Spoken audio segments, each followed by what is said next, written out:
Shalom.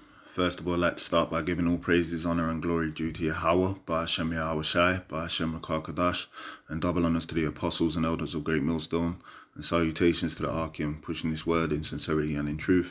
My name's Amarth Kwam. This video is going to be entitled, Babylon, the Mystery Doesn't Have to Be Complicated. During the course of this video, I'm going to simply define comparisons, differences, and use an elimination process to discern who prophecy best fits. To begin, we are going to look at precepts about Babylon. Point to mention is that you had different prophets that lived during the course of the Babylonian captivity and prophets that didn't. Names to mention, which we're going to be going into things that they spoke about, which are not associated with ancient Babylon. Sometimes the scriptures talk about the history of ancient Babylon, and also sometimes it doesn't, and speaks about a future Babylon or mystery Babylon, as John the Revelator had spoken about. All right, those prophets being Jeremiah, Isaiah, just a few names to mention, and also John the Revelator. Now let's start by looking at things we know. We know that ancient Babylon wasn't destroyed by fire, that it was invaded by Cyrus the Great. We also know that John the Revelator wrote about a future Babylon, all right, in his visions. We also know that Babylon wasn't a mystery to John the Revelator. And we also know Babylon is also inhabited today.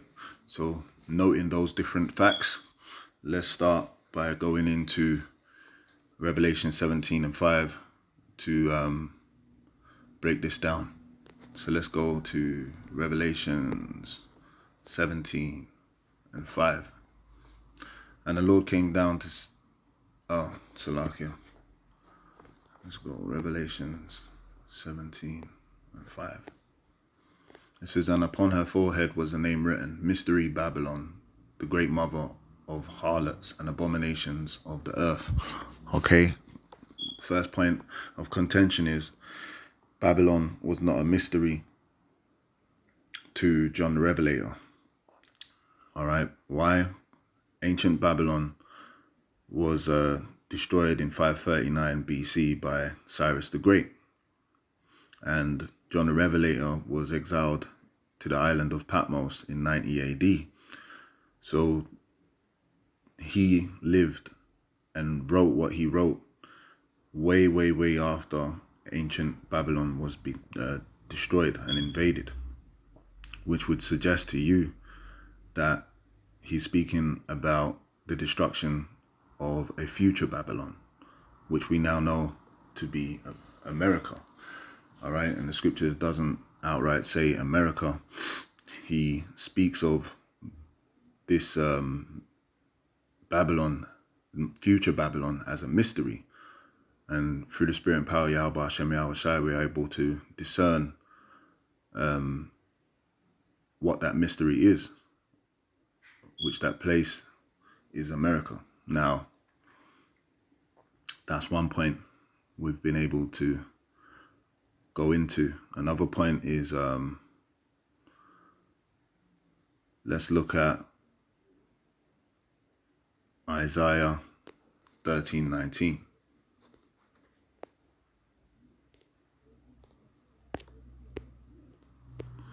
It says, in Babylon, the glory of kingdoms, the beauty of the Chaldees' excellency, shall be as when God overthrew Sodom and Gomorrah. All right, we know that Sodom and Gomorrah was destroyed by fire, and this future Babylon is going to be destroyed by fire also, as just mentioned. It says, it shall never be inhabited, neither shall it be dwelt in from generation to generation, neither shall the Arabian pitch tent there. All right, and we also know that modern ancient Babylon, there's people who are living there and it is inhabited. It's that simple. Let's go from there to Jeremiah 50 and 39. It says, therefore the wild beasts of the desert with the wild beasts of the islands shall dwell there, and the owls shall dwell therein, and it shall be no more inhabited forever, neither shall it be dwelt in from generation to generation. So Jeremiah is saying the same thing. As God overthrew Sodom and Gomorrah and the neighbor cities thereof, saith the Lord, so shall no man abide there, neither shall any son of man dwell therein. As already mentioned, people live in ancient Babylon. So these two prophets ain't speaking about ancient Babylon. Now let's go from here to Isaiah 13 and 6. The reason I'm going back to Isaiah 13 is just to make a point here that modern day Babylon or mystery Babylon is closely associated with the day of the Lord and his return to bring destruction upon that kingdom of Babylon. All right. And obviously the Lord the Lord came well after the destruction of ancient Babylon. All right, so the return of the Lord wouldn't have no association with ancient Babylon, but rather the future spoken of by John the Revelator, which we're going to come to. So let's read Isaiah 13 and 6. How ye, for the day of the Lord is at hand, it shall come as a destruction from the Almighty. All right, so the day of the Lord and that destruction is a future prophecy, all right, non-associated with ancient Babylon. So let's go from here to let's go from here to Revelations now. Revelations 19:19. All right, this is going into when the Lord returns, which is Revelations 19:19. We're going to go down. It says, and I saw the beast and the kings of the earth, speaking about NATO and the EU, all right, and the armies gathered together, all right, so that's all the world's armies gathered together to make war against the Lord when he makes his return.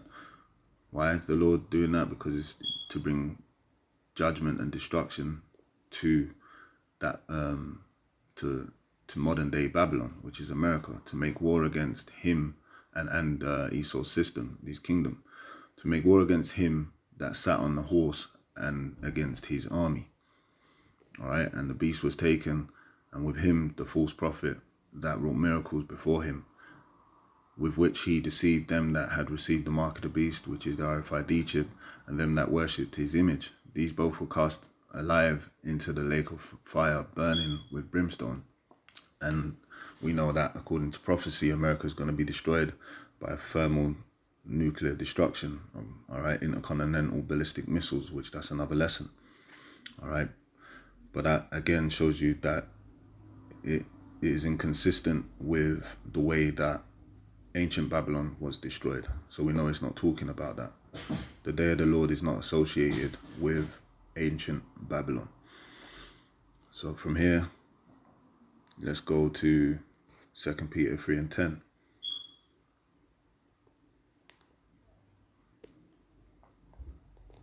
It says, but the day of the Lord will come as a thief in the night, in the which the heavens shall pass away with a great noise.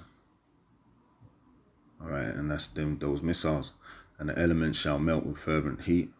And such is the way that Sodom and Gomorrah was destroyed, by fervent heat, man, via the angels and concentrated laser beams, man, from the chariots, all right, the spiritual vehicles that the angels travel in. So when the Lord comes back, he's going to come back with the angels. The Lord said, I shall not meet thee as a man. All right. And during the course of World War III, all right, the world's armies are going to see the Lord in what they call as a UFO.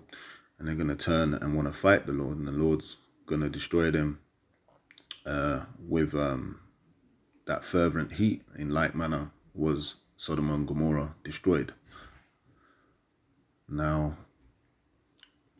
also that fervent heat is going to be by way of those missiles. It says the earth also and the works that are therein shall be burnt up. Now that we've covered those differences between ancient Babylon and modern day Babylon, which is America, let's look at the comparisons. To do that, we're going to go to Genesis 11. Now, if you know about Genesis 11, the whole world was with one consent to build a tower unto heaven, and they was all of one speech. All right, so they was all in one, planning to gather together to do this thing, and the Lord wasn't with it, and then spoiled their plans. Now, you can read this precept for yourself, but the point here is the comparisons between this chapter, if you will, and America, is that America was also known, or is also known, for its vast immigration. Right, it's also nicknamed the Molten Pot. The headquarters of the UN is in America, and also the motto of America is out of one, many, Salakia, out of one, many. All right, and that is also another way of saying, well, that's the definition of e pluribus unum. All right, like I said, it means, the motto means out of one, many. So those are the comparisons between America and Genesis 11, which help you to discern who modern day Babylon is today. And it ain't got to be that complicated. Whether the Lord's opened your eyes to see that modern day Babylon is America or not, when all is revealed, prophecy will be fulfilled, and you're going to see, and you do see it every day through the news, the contention between America, their allies, and also Russia and their allies, and leading to world war. And then during the course of that war, all nations are going to turn to fight against one common enemy, which is going to be the Lord and the angels. All right. So anyway, with that, I hope you brothers were edified. Until the next video, I'm going to say shalom.